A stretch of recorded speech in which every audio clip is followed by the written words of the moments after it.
ভারত বর্তমান পৃথিবীর সবচেয়ে ধর্মান্ধ বর্বর মুসলিম বিদ্বেষী একটি কট্টর হিন্দু রাষ্ট্র। এই ধর্মান্ধতার বর্বরতা নতুন কিছু নয়। ভারত নামক রাষ্ট্রটির জন্মের আগে থেকেই অন্য ধর্মের মানুষের উপর শুরু হয়েছিল অবর্ণনীয় নির্যাতন। এই নির্যাতনকারীদের তালিকায় শিক্ষিত থেকে মূর্খ, চাওয়ালা থেকে কবি, সাহিত্যিক, বুদ্ধিজীবী সকলেই রয়েছেন। বিশেষ করে গোরক্ষা সমিতি, RSS, হিন্দু মহাসভার মতো কট্টর সংগঠনগুলোর জন্মই হয়েছিল মুসলমানদেরকে নিধন করবার লক্ষ্যেই। শুধু মুসলমান নয়, কট্টর হিন্দুত্ববাদী রাষ্ট্রটিতে আজ মুসলমান, খ্রিস্টান, শিখ, বৌদ্ধ কেউ নিরাপদ নয়। অখণ্ড ভারতের স্বপ্ন বিক্রি করে চাওয়ালা মোদি 1 দশক ধরে ভারতের 150 কোটি মানুষকে বোকা বানিয়ে যাচ্ছেন। প্রভু রাম জি কে হাম পর আশীর্বাদ বনে রহে। মেরে সাথ পুরি তাকত সে বলিয়ে জয় শ্রী রাম। আওয়াজ দূর দূর তক জানি চাই। এই 1 দশকে মুসলমানদের জন্য ভারতে বেঁচে থাকাটাই দুষ্কর হয়ে দাঁড়িয়েছে। একটা মেয়ে আসতেছে বাড়ির দিকে, মেয়েটার হাতে পিটন দিচ্ছে, দিয়ে হাতটা ভাঙিয়ে ফেলেছে। এই দূরে যাতে আঙ্গুরে পুলিশ আক্রমণ করলো। हमें बंगाल को तुष्टीकरण की भेंट नहीं चढ़ने देनी है। মুসলমানরা ভারতে থাকতে পারে যদি তার ধর্ম পাল্টায়। ভারতের বিজেপি সরকার যা করছে তা তো চোখের সামনেই ঘটছে, কিন্তু কট্টর হিন্দুত্ববাদী এই সংগঠনের শুরুটা কিভাবে হয়েছিল? ভারতকে শুধুই মাত্র একটি হিন্দু রাষ্ট্র বানাতে প্রথম স্বপ্ন কারা দেখেছিল? কারাই বা 1905 সালে বঙ্গভঙ্গের মাধ্যমে স্বাধীনতা লাভ করা পূর্ব বাংলাকে আবারও বঙ্গভঙ্গ রদের মাধ্যমে অখণ্ড ভারতের অংশ বানিয়েছিল। আশুতোষ মুখার্জি, শ্যামাপ্রসাদ, বিপিন চন্দ্র পালদের মতো কট্টর হিন্দুত্ববাদীদেরকে তো আমরা মুসলমানদের শত্রু হিসেবেই জানি, অথচ তাদের চেয়ে বড় মুসলিম বিদ্বেষী রবীন্দ্রনাথকে আমরা বন্ধুর আসনে বসিয়েছে। কিন্তু আসলে কি রবীন্দ্রনাথ আমাদের বন্ধু? But my mission is to urge for a worldwide commerce of heart and mind. কোনো সন্দেহ নেই রবীন্দ্রনাথ একজন ভালো লেখক, সেই সাথে অন্যের সাহিত্য চুরি করে নিজের বলে চালিয়ে দেওয়া তার লেখালেখিরই অংশ বিশেষ। সেই সাথে এটা উল্লেখ না করলে চলবে না যে অবশ্যই রবীন্দ্রনাথ একজন সাম্প্রদায়িক হিন্দু কবি। আরও স্পষ্ট করে বললে রবীন্দ্রনাথ ছিলেন একজন মুসলিম বিদ্বেষী বর্ণবাদী লেখক। এছাড়াও অত্যাচারী জমিদার, পতিতা ব্যবসায়ী থেকে শুরু করে নানান ধরনের বিশেষণ জড়িয়ে আছে রবীন্দ্রনাথের নামের সাথে। জমিদারি অবশ্য রবীন্দ্রনাথের টাকায় কেনা পদবী। রবীন্দ্রনাথের পূর্বপুরুষ কখনোই জমিদার ছিলেন না। তার দাদা দ্বারকানাথ ঠাকুরের হাত ধরেই ঠাকুর পরিবারের উত্থানের শুরু হয়েছিল। দ্বারকানাথ ঠাকুর ছিলেন ট্রেভর প্লাউডের 150 টাকা মাইনের একজন সামান্য চাকর। আর এই সূত্র ধরে ইংরেজ সাহেবদের সাথে পরিচয়ের সুযোগ হয়েছিল রবীন্দ্রনাথের দাদা দ্বারকানাথ ঠাকুরের। চাকর হিসেবে দ্বারকানাথ ইংরেজ সাহেবদের সব ধরনের সেবাই দিতেন, এমনকি মনোরঞ্জনের জন্য নিজ পরিবারের নারীদেরকে পর্যন্ত ইংরেজদের বিছানায় পাঠাতে একটু সম্মানে বাঁধেনি ঠাকুর পরিবারের। যে কারণে ভারতের আরেক নোবেল বিজয়ী অর্থনীতিবিদ অমর্ত্য সেন তার বইতে রবীন্দ্রনাথের জন্ম পরিচয় নিয়েই সন্দেহ প্রকাশ করেছেন। যুক্তি হিসাবে রবীন্দ্রনাথের শারীরিক গঠনের সাথে সাধারণ ভারতীয়দের পার্থক্যটা তিনি সামনে তুলে এনেছেন। এছাড়া ঠাকুর বাড়ির নারীদের সাথে যেহেতু ইংরেজদের অবাধ মেলামেশা ছিল, সে কারণে অমর্ত্য সেন রবীন্দ্রনাথের DNA পরীক্ষারও দাবি তুলেছেন। মূলত নারী সাপ্লাইয়ের মাধ্যমে ইংরেজদের সাথে সবচেয়ে সখ্যতা গড়ে তোলে রবীন্দ্রনাথের দাদা দ্বারকানাথ ঠাকুর। বিলেত থেকে আসা ইংরেজ চাকরিজীবীরা যেহেতু বেশিরভাগই ব্যাচেলর হিসাবে থাকতেন, তাদের মনোরঞ্জনের জন্য সেই সময় পতিতাদের ব্যাপক চাহিদা ছিল। দ্বারকানাথ ঠাকুরও চাহিদা অনুযায়ী যোগান দিতে শুরু করেছিলেন। আজকের যে কলকাতা সোনাগাজী যৌনপল্লীটি রয়েছে তার প্রতিষ্ঠাতাও রবীন্দ্রনাথের দাদা দ্বারকানাথ ঠাকুর। 2012 সালের আনন্দবাজার পত্রিকার একটি নিবন্ধ ছাপা হয়েছিল, যেখানে কলকাতায় দ্বারকানাথ ঠাকুরের এরকম কমপক্ষে 43টি যৌনপল্লী থাকার বিষয়টি উল্লেখ করা হয়েছে, যে ব্যবসা রবীন্দ্রনাথের জীবদ্দশা পর্যন্ত চলমান ছিল। গোলাম আহমদ মর্তুজা রচিত এক অন্য ইতিহাস গ্রন্থের অসাধারণ দ্বারকানাথ অধ্যায়েও এ বিষয়ে বিস্তারিত আলোচনা করা হয়েছে। আনন্দবাজার পত্রিকার বাংলা 1406-এর 28 কার্তিক সংখ্যায় লেখা হয়েছে, তবে চুরি করে সাহিত্য রচনা করলেও রবীন্দ্রনাথের পতিতা সাহিত্যের উপর মারাত্মক দক্ষতা ছিল। আরও সহজ ভাষায় বললে অশ্লীল সাহিত্যের উপর রবীন্দ্রনাথের PhD ডিগ্রি ছিল। সত্যি কথা বলতে ওই সময় কলকাতায় বিশেষ কারণে সিফিলিস খুব কমন একটি রোগ ছিল, তাই 1928 সালে অবতার পত্রিকায় রবীন্দ্রনাথের সিফিলিস রোগের খবরটা খুব একটা গুরুত্ব পায়নি। বলে রাখা ভালো, সিফিলিস হচ্ছে যৌন সংক্রান্ত একটি রোগ। বহু নারীর সাথে শারীরিক সম্পর্কের মাধ্যমে সিফিলিস রোগ বাঁধানোর পাশাপাশি রবীন্দ্রনাথের বিভিন্ন লেখাতেও যৌনতা এবং কুরুচিপূর্ণ ভাষার ব্যবহার পাওয়া যায়। যেমন তার বিখ্যাত 2 বিঘা কবিতায় তিনি লিখেছেন, বুক ভরা মধু বঙ্কের বধূ, জল লয়ে যায় ঘরে, মা বলিতে প্রাণ করে আনচান, চোখ আসে জলে ভরে। একসময় পতিতা ব্যবসায় হয়ে উঠেছিল ঠাকুর পরিবারের প্রধান ব্যবসা। এছাড়া পতিতালয়ে আসা খদ্দেরদের চাহিদার কারণে মদ এবং আফিমের ব্যবসাটাও জমজমাট হয়ে উঠেছিল কলকাতায়। ঠাকুরবাড়িতে মদ আর আফিম এতটাই সহজলভ্য হয়েছিল যে রবীন্দ্রনাথের সাথে পরকীয়ার জেরে তার যে বৌদি আত্মহত্যা করেছিল, সেই কাদম্বরী দেবী অতিরিক্ত আফিম খেয়ে আত্মহত্যা করেছিল। উইকিপিডিয়াতেও তার মৃত্যুর কারণ হিসেবে অতিরিক্ত আফিম খাবার কথা বলা হয়েছে।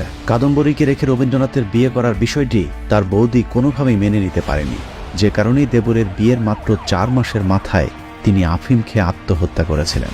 যাই হোক, মদ, আফিম আর পতিতা ব্যবসার টাকাতেই একের পর এক ব্যবসা আর জমিদারি কিনতে থাকে দ্বারকানাথ ঠাকুর। বিদেশি বাবুদের মনোরঞ্জনের বিনিময়ে কামানোর টাকায় ফুলে ফেপে ঠাকুর পরিবার খোলস পাল্টে হয়ে যায় জমিদারের বংশধর। অনৈতিক উপায়ে উপার্জিত টাকায় জমিদারি লাভ করবার পর প্রজাদের পিষে মারতেও ছাড়েনি ঠাকুর পরিবার। শচীন্দ্র অধিকারী শিলাইদহ রবীন্দ্রনাথ বইয়ের তথ্য অনুযায়ী পূর্বপুরুষদের মতো রবীন্দ্রনাথ নিজেও অত্যন্ত নিষ্ঠুর একজন জমিদার ছিলেন। অন্যান্য জমিদারেরা প্রজাদের কাছ থেকে একবার খাজনা আদায় করলেও রবীন্দ্রনাথ 1894 সালে ঘোষণা দেন তার প্রজাদেরকে বছরে 2 বার খাজনা দিতে হবে। জমির খাজনার পাশাপাশি কালী পূজায় বাধ্যতামূলক প্রজাদেরকে খাজনা দিতে বাধ্য করা হয়। যদিও তার জমিদারিতে বসবাস করা বেশিরভাগ প্রজাই ছিলেন মুসলমান, তারপরেও তাদেরকে পুজোর চাঁদা দিতে বাধ্য করা হতো। প্রজা বিদ্বেষী রবীন্দ্রনাথের লেখালেখিতেও জাতি ধর্মের বিদ্বেষ স্পষ্টভাবে পরিলক্ষিত হয়েছে। শুধুমাত্র মুসলমানদের ধর্মকে ছোট করবার জন্য তিনি অসংখ্য গল্প, কবিতা এবং উপন্যাস লিখে গেছেন। রবীন্দ্রনাথের সমস্যা পুরানো কাবলিওয়ালা গল্পে মুসলমানদের জারজ, চোর, খুনি হিসাবে উপস্থাপন করা হয়েছে। দুরাশা গল্পে একজন মুসলিম নারীকে বিকৃতভাবে উপস্থাপন করে দেখানো হয়েছে। হিন্দু ধর্ম এবং ব্রাহ্মণদের প্রতি মুসলিম নারীর চরম আকর্ষণ রয়েছে। রবীন্দ্রনাথ তার বিখ্যাত প্রবন্ধ বীরগুরুতে লিখেছেন, দেবতত্ত্ব সকলেই নিজের উপাসনা প্রচলিত করতে চায়। গোরখনাথ, রামানন্দ প্রভৃতি ধর্মমতের প্রবর্তকেরা নিজে নিজে এক একটা পন্থা বাহির করিয়া গিয়াছেন। ঈশ্বরের কাছে প্রার্থনা করিবার সময় মোহাম্মদ নিজেও নাম উচ্চারণ করিতে আদেশ করিয়া গেছেন। এভাবেই তিনি মুসলমানদের কালেমা নিয়েও কটাক্ষ করেছেন। মুসলিম বিদ্বেষ সরাতে গিয়ে তিনি লিখেছেন, জবনদের মুখে আল্লাহু আকবার ধ্বনি আসছে, আর অন্যদিকে আর্য যোদ্ধারা হিন্দুস্তান রক্ষা করতে তাদের বিরুদ্ধে যুদ্ধ করছে। জবন শব্দের অর্থ হল বর্বর, অর্থাৎ মুসলমানেরা বর্বর আর ছাই ভস্যমাখা গোমূত্র খাওয়া বাহিনী। হিন্দুরাই হলো ভারতের আর্য জাতি। প্রায়শ্চিত্ত নাটকের একটি উক্তিতে বলা হয়েছে, খুন করাটা যেখানে ধর্ম সেখানে না করাটাই পাপ। যে মুসলমান আমাদের ধর্ম নষ্ট করেছে তাদের যারা মিত্র তাদের বিনাশ না করাই অধর্ম। অর্থাৎ রবীন্দ্রনাথের মূল যুদ্ধটাই ছিল মুসলমানদের বিরুদ্ধে। শাহবাগীদের পছন্দের অসাম্প্রদায়িক কবি রবীন্দ্রনাথ লিখেছেন, বেদ ব্রাহ্মণ রাজা ছাড়া আর কিছু নাই ভবে পুজো করিবার। অর্থাৎ পৃথিবীতে একমাত্র ধর্ম হল ব্রাহ্ম ধর্ম। এই হচ্ছে রবীন্দ্রনাথের অসাম্প্রদায়িকতার নমুনা। বঙ্কিমচন্দ্র এবং রবীন্দ্রনাথের বিরুদ্ধে তাদের সমকালীন লেখকরাও সাম্প্রদায়িকতার অভিযোগ তুলেছিলেন। অভিযোগের প্রেক্ষিতে রবীন্দ্রনাথ বলেছিলেন, মুসলমান বিদ্বেষ বলিয়ে আমরা আমাদের জাতীয় সাহিত্য বিসর্জন দিতে পারি না। মুসলমানদের উচিত নিজেদের জাতীয় সাহিত্য নিজেদেরই সৃষ্টি করা। কবরী মুসলিম বিদ্বেষের আরও একটি নমুনা। মরহুম মোতাহার হোসেন চৌধুরী শান্তিনিকেতনে রবীন্দ্রনাথ ঠাকুরকে একবার জিজ্ঞেস করেছিলেন, আপনার লেখা ইসলাম এবং বিশ্বনবী সম্পর্কে কোনো রচনা নেই কেন? উত্তরে কবি বলেছিলেন, কোরআন পড়তে শুরু করেছিলাম, কিন্তু বেশি দূর এগোতে পারিনি, তোমাদের রাসূলের জীবন চরিত্র ভালো লাগেনি। রবীন্দ্রনাথের পুরো সাহিত্য জীবনের কোথাও হিন্দু বা ব্রাহ্ম ধর্ম ছাড়া অন্য কোনো ধর্মের প্রতি সম্মান জানিয়ে কোনো লেখা নেই। অনেকেই বলে থাকেন রবীন্দ্রনাথ ঠাকুর নাকি ব্রিটিশদের বিরোধিতা করেছিলেন, কিন্তু বাস্তবে তিনি ব্রিটিশ সরকারের পদলেহনকারী একজন বুদ্ধিজীবী ছিলেন। ব্রিটিশ রানীর 5 তিনি তার নোবেল পুরস্কার বাগিয়েছিলেন। এমনকি ব্রিটিশ বিরোধী আন্দোলনে মুসলমানেরা সবচেয়ে বেশি তৎপর থাকায় তিনি তার লেখায় বিভিন্ন সময় মুসলমানদের সমালোচনা করেছেন। রবীন্দ্রনাথ তার কণ্ঠরোধ প্রবন্ধে লিখেছেন, কিছুদিন হইল একদল ইতর শ্রেণীর অবিবেচক মুসলমান কলকাতার রাজপথে লোস্টন হস্তে উপদ্রবের চেষ্টা চালিয়ে যাচ্ছে। তাদের মধ্যে বিস্ময়ের ব্যাপার হলো উপদ্রবের মূল লক্ষ্যটা ইংরেজদের প্রতি। তাদের শাস্তিও যথেষ্ট হইয়াছিল। প্রবাদে আছে, ইটটি মারিলে পাটকেলটি খাইতে হয়, কিন্তু মুরগণ ইটটি মারিয়া পাটকেলের অপেক্ষা অনেক শক্ত শক্ত জিনিস খাইয়াছিল। এখানে মুসলমানদেরকে তিনি মূর বলে কটাক্ষ করেছেন। রবীন্দ্রনাথকে নিয়ে যতই সমালোচনা করা হোক, তারপরেও তিনি একজন প্রতিভাবান লেখক ছিলেন, এতে কোনো সন্দেহ নেই। কিন্তু তার প্রতিভার অধিকাংশই তিনি অন্যের লেখা চুরি করবার কাজে লাগিয়েছিলেন। খোদ যে লেখার জন্য রবীন্দ্রনাথ নোবেল পুরস্কার পেয়েছিলেন, সেখানেও রয়েছে চুরি। 1913 সালে রবীন্দ্রনাথ যে নোবেল পুরস্কারটি পেয়েছিলেন, সেটা আসলে গীতাঞ্জলির জন্য নয়, বরং গীতাঞ্জলির ইংরেজি অনুবাদ সং অফারিংসের জন্য। মূল গীতাঞ্জলি প্রকাশিত হয় 1910 সালে 4 আগস্ট, যেখানে মোট কবিতার সংখ্যা ছিল 157টি। গীতাঞ্জলির 157টি থেকে 53টি এবং তার অন্যান্য গ্রন্থ থেকে 50টি অনুবাদ করে মোট 103টি কবিতার সমন্বয়ে 1912 সালে প্রকাশিত হয় সং অফারিংস। অথচ আমাদের স্কুল, কলেজ, বিশ্ববিদ্যালয়ে পড়ানো হয়েছে রবীন্দ্রনাথ তার গীতাঞ্জলির জন্য নোবেল পুরস্কার পেয়েছে। যাই হোক, গীতাঞ্জলি বলি আর সং অফারিংস বলি, নোবেল প্রাপ্তিটাই অনেক বড় কথা। কিন্তু সমস্যা হলো, সেখানেও রয়েছে শুভঙ্করের ফাঁকি। রবীন্দ্রনাথের বাংলা যে কবিতাগুলো ইংরেজিতে অনুবাদ করা হয়েছিল, সেটা আসলে রবীন্দ্রনাথ করেনি। রবীন্দ্রনাথের হয়ে কবিতাগুলোর অনুবাদ করেছিলেন C.F. অ্যান্ড্রুজ। কিন্তু রবীন্দ্রনাথ সেটা কখনোই স্বীকার করেননি। তিনি অ্যান্ড্রুজের নাম দিয়েছিলেন দীনবন্ধু, যাতে কেউ তা বুঝতে না পারে। সেটাও সমস্যা হতো না, কিন্তু অনুবাদের পর দেখা যায় রবীন্দ্রনাথের এসব লেখার মধ্যেও রয়েছে মহাচুরি। বাইবেল সহ খ্রিস্টানদের ধর্মীয় গবেষকদের অনেক লেখা কপি পেস্ট করে নিজের বলে চালিয়ে দিয়েছেন বিশ্ব কপিবাজ কবি রবীন্দ্রনাথ ঠাকুর। গীতাঞ্জলির কথিত ইংরেজি অনুবাদ সং অফারিংসের ভূমিকা টানতে গিয়ে ইংলিশ কবি ইয়ের্স বলেছিলেন, a tradition where poetry and religion are the same thing has passed through the centuries, gathering from learned and unlearned metaphor and emotion, and carried back again to the multitude the thought of the scholar and the noble. গীতাঞ্জলির ইংরেজি অনুবাদের 26 নম্বর কবিতা এবং বাইবেলের song of সলোমনের 2টি শ্লোকের সাথে হুবহু মিল রয়েছে। এছাড়া সেন্ট ফ্রান্সিসের রচিত খ্রিস্টান ধর্মীয় গান ক্যান্টিকেল এবং ইংরেজি গীতাঞ্জলির 86 নম্বর কবিতার অনুরূপ। রবীন্দ্রনাথের বিখ্যাত উর্বশী কবিতাটাও নকল। সেটার নিচের লাইনগুলো পুরোপুরি কপি পেস্ট করে নিজের কোলে চালিয়ে দিয়েছেন রবীন্দ্রনাথ ঠাকুর। বৃন্তহীন পুষ্পসম আপনাতে আপনি বিকশী, কবে তুমি ফুটিলে উর্বশী, আদিম বসন্ত প্রান্তে উঠেছিলে মন্থিত সাগরে, ডান হাতে সুধাপাত্র বিষপাণ্ড লয়ে বাম করে। রবীন্দ্রনাথের এই কবিতাটি চার্লস সুইনবার্নের অ্যাটালান্টা ইন ক্যালিডন কবিতার সাথে অনেক সাদৃশ্যতা রয়েছে। রবীন্দ্রনাথের চিত্রাকাব্যের এবার ফেরামরে এবং মানসিক কাব্যের বধূ, এই কবিতা দুটি ইংলিশ বিখ্যাত কবি মিস্টার শেলি এবং মিস্টার ওয়ার্ডসওয়ার্থের কবিতার সাথে ভাবগত এবং গঠনগত অনেক মিল রয়েছে।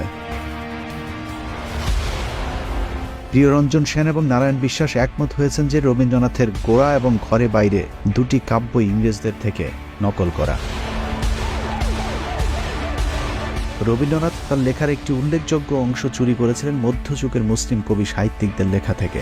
এর মধ্যে মির্জা গালিব, শেখ সাদি, উমর খাইয়াম সহ অনেক লেখক রয়েছেন। রবীন্দ্রনাথের বিখ্যাত কবিতা ভারত তীর্থ কবিতাটি পার্সিয়ান কবি আল্লামা জালালউদ্দিন রুমির কবিতার হুবহু নকল। দেশি বিদেশি লেখকদের পাশাপাশি রবীন্দ্রনাথের চুরির হাত থেকে আশপাশের বন্ধুরাও বাঁচতে পারেনি।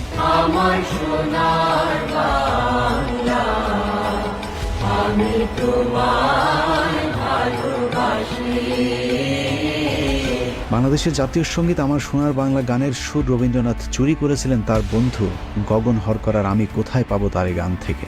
আমি কোথায় পাবো তারে, আমার মনের মানুষ যে রে। গগন হরকরার আসল নাম ছিল গগন চন্দ্র দাস। পেশায় একজন ডাক বাহক হলেও তিনি একই সাথে গীতিকার, সুরকার এবং লোকসঙ্গীত শিল্পীও ছিলেন। শিলাইদহে রবীন্দ্রনাথের সাথে একসাথে সঙ্গীত চর্চা করতেন গগন হরকরা। অথচ তার কাছ থেকে রবীন্দ্রনাথ যে তোমায় ছাড়ে ছাড়ুক ও আমার সোনার বাংলা গান দুটির সুর চুরি করেন। যে তোমায় ছাড়ে ছাড়ে আমি তোমায় ছাড়বো না মা। গগন হরকরার সুর করা আসল গান দুটি হলো মন অসার মায়ায় ভুলে রবে এবং আমি কোথায় পাবো তারে।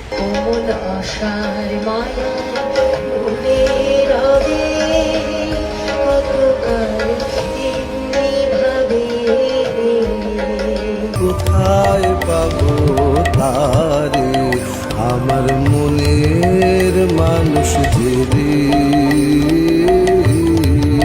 মজার বিষয় হলো রবীন্দ্রনাথ বাংলাদেশ এবং ভারত দুই দেশেরই জাতীয় সঙ্গীতের রচয়িতা এবং যথারীতি তিনি দুই দেশের জাতীয় সঙ্গীত রচনাতেই 2 নম্বরই করেছেন। যেমন ভারতীয় জাতীয় সঙ্গীতের জনগণমন অধিনায়ক জয় হে ভারত ভাগ্য বিধাতা এ লাইনটি সহ ভারতের জাতীয় সঙ্গীতের সবকটি লাইন তিনি ভারতের স্বাধীনতার বিরুদ্ধে লিখেছিলেন। কারণ জনগণমন এই গানটি লেখার উদ্দেশ্য ছিল 1910 সালের 6ই মে ভারত সম্রাট পঞ্চম জর্জকে অভিনন্দন জানানো। जनगण मन अधिनायक जय हे भारत भाग्य विधाता। এখানে অধিনায়ক এবং ভাগ্য বিধাতা বলতে তিনি জর্জ ফ্রেডরিক আলবার্টকে সম্বোধন করেছেন। ভারতের পুরো জাতীয় সঙ্গীতটি মন দিয়ে শুনলে বোঝা যাবে এটা কোনো দেশের জাতীয় সঙ্গীত হতে পারে না, এটি একজন ব্যক্তিকে বন্দনা করে লেখা হয়েছিল।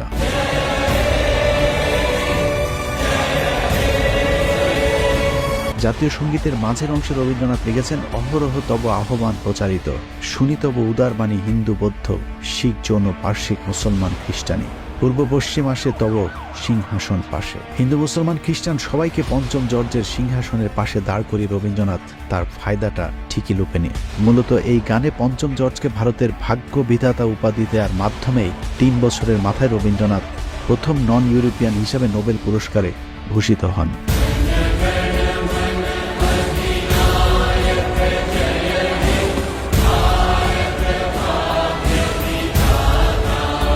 একই অবস্থা বাংলাদেশের জাতীয় সঙ্গীতের বেলায়ও। হিন্দুদের দেবীকে নিয়ে লেখা বন্দনায় অন্যজনের সুর চুরি করে বসানো গানকে আমরা আবালের মতো জাতীয় সঙ্গীত হিসেবে গেয়ে যাচ্ছি।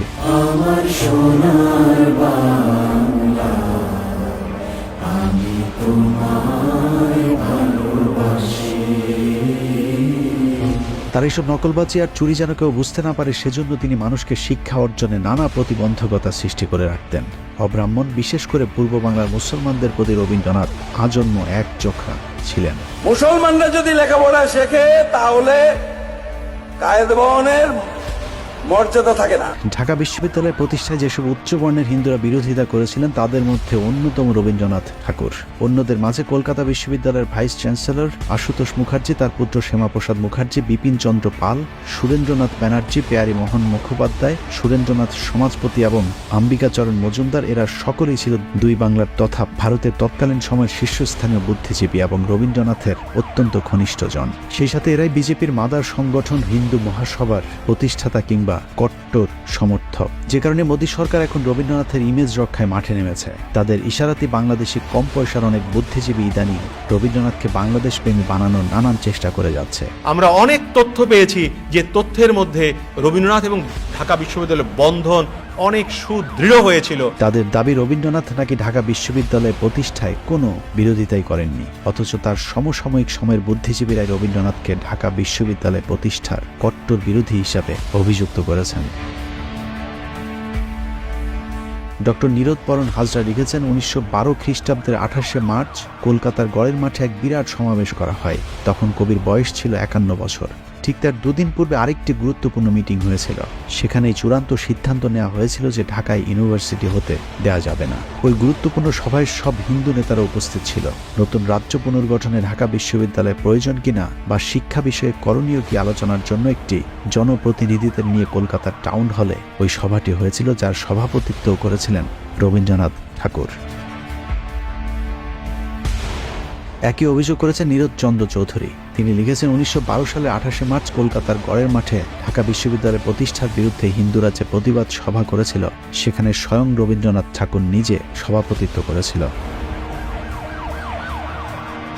ডক্টর রমেশ চন্দ্র মজুমদার লিখেছেন, কলকাতা বিশ্ববিদ্যালয়ের ভিসি আশুতোষ মুখার্জির নেতৃত্বে ভাইসরয় লর্ড হার্ডিঞ্জকে 18 বার স্মারকলিপি দিয়ে চাপ সৃষ্টি করা হয়েছিল যেন ঢাকা বিশ্ববিদ্যালয় প্রতিষ্ঠা করা না হয়। বিদ্রুপ করে হিন্দু নেতারা ঢাকা বিশ্ববিদ্যালয়কে বলতেন মক্কা বিশ্ববিদ্যালয়।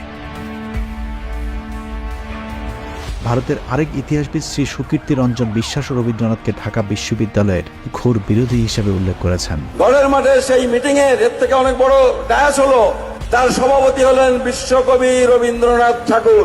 সেখানে প্রস্তাব পাশ হচ্ছে ঢাকাতে যেন বিশ্ববিদ্যালয় ইংরেজ গভর্নমেন্ট না করে 18 বার স্মারকলিপি দিয়েছিল যাতে ঢাকাতে ইউনিভার্সিটি না হয়। অথচ সেই রবীন্দ্রনাথকেই এখন বাংলাদেশিদের কাছে প্রিয় পাত্র হিসেবে উপস্থাপন করবার চেষ্টা করা হচ্ছে। তার লেখা গল্প প্রবন্ধ আমাদের সেই বিশ্ববিদ্যালয়ে পড়ানো হচ্ছে যিনি আজীবন সেই বিশ্ববিদ্যালয়টি প্রতিষ্ঠার বিরোধিতা করে গিয়েছিলেন। ক্ষণিকের গান গাড়ে আজি প্রাণ, ক্ষণিক দিনের আলোকে। অন্যদিকে 1921 সালে ঢাকা বিশ্ববিদ্যালয় প্রতিষ্ঠিত হয়, অথচ তারও 6 বছর আগে 1915 সালে মৃত্যুর আগেই যিনি ঢাকা বিশ্ববিদ্যালয়ের জন্য কয়েকশো বিঘা জমি দান করে গিয়েছিলেন সেই নবাব স্যার সলিমুল্লাহকে আমরা ভুলেই যেতে বসেছি। শুধু স্যার সলিমুল্লাহ নয়, ধনবাড়ির নবাব সৈয়দ নওয়াব আলী চৌধুরী, শেরেবাংলাকে Fazlul Haq, viceroy lord Hardinge, lord Lytton সহ যারা ঢাকা বিশ্ববিদ্যালয় প্রতিষ্ঠায় অবদান রেখেছেন তাদেরকে ন্যূনতম মূল্যায়নও করা হচ্ছে না। অথচ রবীন্দ্রনাথের জন্মদিনের 1 মাস আগ থেকে পর পর্যন্ত বাংলাদেশের গণমাধ্যমে শোকের মাতম চলতে থাকে। সারা বছর আমরা এই দিনটির জন্য অপেক্ষা করি যে কবে 25শে বৈশাখ আসবে। বিশ্বকবি রবীন্দ্রনাথ ঠাকুর তিনি সারা বিশ্বে নিপীড়িত মানুষের অর্থনৈতিক সামাজিক উন্নয়নের কথা ভেবেছিলেন। এত কিছুর পরেও শাহবাগী বুদ্ধিজীবীরা রবীন্দ্রনাথকে অসাম্প্রদায়িক, ব্রিটিশ বিরোধী, সাম্যবাদী আরো নানা বিশেষণে প্রতিষ্ঠার চেষ্টা করেই যাবে। ভারতীয় এসব দালালদের জন্য তাদের কবিগুরুর লেখা 2টি লাইন পড়ে আজকের অনুষ্ঠান শেষ করব। পূর্ব বাংলার 7 কোটি বাঙালিকে উদ্দেশ্য করে রবীন্দ্রনাথ লিখেছিলেন, 7 কোটি সন্তানের হে মুগ্ধ জননী, রেখেছ বাঙালি করে মানুষ করনি। আল্লাহ হাফেজ।